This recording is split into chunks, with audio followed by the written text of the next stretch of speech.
Kabilang din ang Oriental Mindoro sa may pinakamalaking flood control project na ipinatupad ng gobyerno batay sa contract cost. Sa kabuuan, umabot sa 139 ang bilang ng projects na nagkakahalaga ng mahigit 11 billion pesos ayon sa GMA Integrated News Research. Base sa website, 16 na flood control project ang itinayo sa bayan ng Bungabong, Oriental Mindoro. Tinungo namin ang isa sa mga proyekto sa Barangay San Isidro kasama ang governor ng probinsya. At ito ang tumambad sa amin. Pare, bakit nag-crack to? Kasi walang bakalong. Portion by portion, pag gumagawa tayo niyan, pinagdudugtong para hindi naghihiwalay. Tsaka common sense ang tawag ko dyan. Hindi kinakailangan ng inhinyero para maintindihan yan. Paano nga naman daw hindi guguho yung dike? Substandard na nga raw yung pagkakagawa. Substandard pa yung mga materyales na ginamit. Tulad ng mga bakal na ito na napakanipis raw. Sa halip na 16 mm, 12 mm lang ang ginamit. Batay sa website, February 11, 2023, sinimula ng construction ng Road Dike Esplanade along Bungabong River, San Isidro, San Jose Section, Bungabong Oriental, Mindoro at natapos noong December 15, 2023. Ang contractor, SunWest Inc. At ang halaga nito, mahigit 217 million pesos. Pero kapansin-pansin din sa website na may isa pang dike project sa Bungabong na may halos kaparehong presyo at nasa ilalim din ng SunWest ito. Kabilang din ang SunWest sa top 15 contractors na inilabas ng Pangulo. Sa bayan naman ng Nauhan, Oriental, Mindoro, matatagpuan ang 36 flood control projects batay pa rin sa website. May gumuhuring flood control rito. SunWest din ang contractor ng proyekto. Bakit sabi kong substandard? Ang cost, 561,000 per linear meter. Tapos gano'n ang result. Batay sa SEC records ng kumpanya noong 2022, nakalista bilang isa sa mga incorporator si Elizalde Co. Si Elizalde Co ang nakaupong kinatawan ng Ako Bicol Party List at dating tumayong chairman ng Appropriations Committee sa mababang kapulungan mula July 2022 hanggang January 2025. Ito ang Primary Referral Committee para sa General Appropriations Bill. Lahat ng panukalang batas na may kinalaman sa paggastos ng pondo ng gobyerno ay dinadala muna sa komite. Minsan nang sinabi ni Ko na nag-divest na siya sa kanyang mga kumpanya. Hindi na bago ang pagkakasangkot ng SunWest Inc. o dating kilala bilang SunWest Construction and Development Corporation sa mga questionableng proyekto ng gobyerno. Katunayan, minsan nang pinuna ng Commission on Audit o COA sa kanilang report mula 2007 hanggang 2009 ang kumpanya dahil sa mga questionable umanong proyekto sa Albay. Ito ang Mariawa Anislag Road Project na kukonekta sana sa Daraga Albay at Legazpi City, Albay.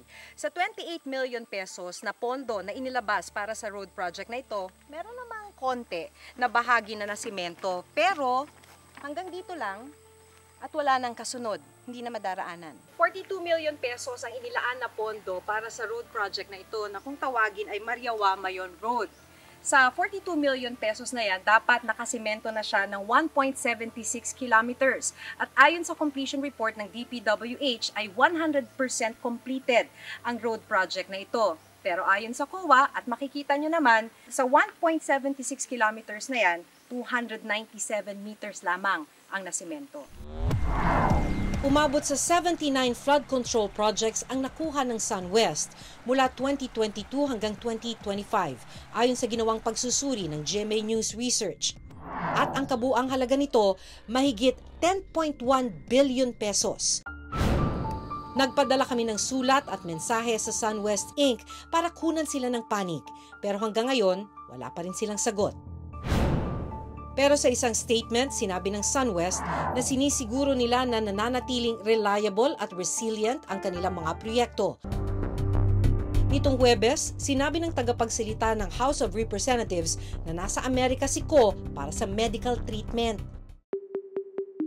Ang isa pang gumuhong dike sa Nauhan Oriental, Mindoro, gawa naman ng contractor na St. Timothy Construction Corporation, ayon kay Governor Dolor.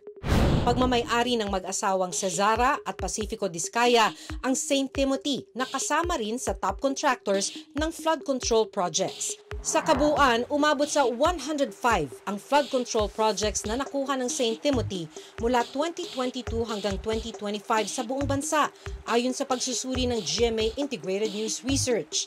Ang halaga nito, mahigit 7.3 billion pesos. Sa pagdinig sa Senado, lumabas na siyamang kumpanya na umano'y pagmamay-ari at konektado sa mga diskaya. It is common knowledge that you own 9 companies. Namely, St. Gerard, St. Timothy, Alpha and Omega, Elite General Contractor and Development Corporation, St. Matthew, Great Pacific Builders, YPR General Contractor, Amethyst Horizon Builders, and Waymaker OPC. Yes po. Hanggang ngayon? Yes po. Dalawa sa mga kumpanyang ito pasok sa top 50 na listahan ng Pangulo na nakakuha ng pinakamaraming flood control projects sa DPWH. Alam mo, nakakapagtaka dahil kayo lagi nakakuha ng DPWH contracts, ha? Sino ba talaga sa DPWH ang nagbibigay sa inyo listahan ng mga projects for bidding? Wala po akong knowledge po. Malinaw na nakasaad sa government procurement law na labag ang pagbibid ng mga kumpanyang pagmamay-ari ng iisang tao sa iisang proyekto. Marami po kaming sinasalihan na bidding. Meron naman tayong procurement law. Pero, paano nila ito nalulusutan? Paano ito nagawa? Bawal to eh. Kasi supposedly, ang purpose ng public bidding, mapalawak yung competition, di ba? Mapalawak yung competition para magkaroon ng opportunity ang government to afford or to be able to obtain the best price and the best quality, for the goods or services to be delivered.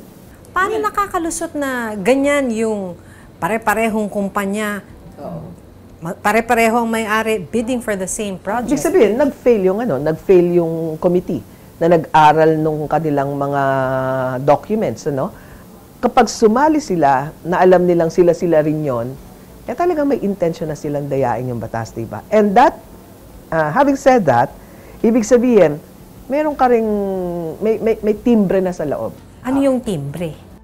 Timbre na, si ganito, nanalo. Hindi pa nga sila pare-parehas na owned by one company pero parating sila ang magkakapartner sa bawat bidding. Pwedeng nag-uusap na sila. Arrange ito. At ito yung tinatawag nilang sahod system, diba?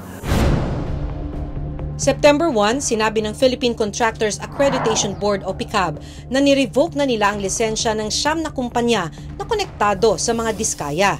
Hindi po kami naniniwala na dapat kansilahin ng ganun-ganun na lang na walang wastong pagdinig base sa dokumento.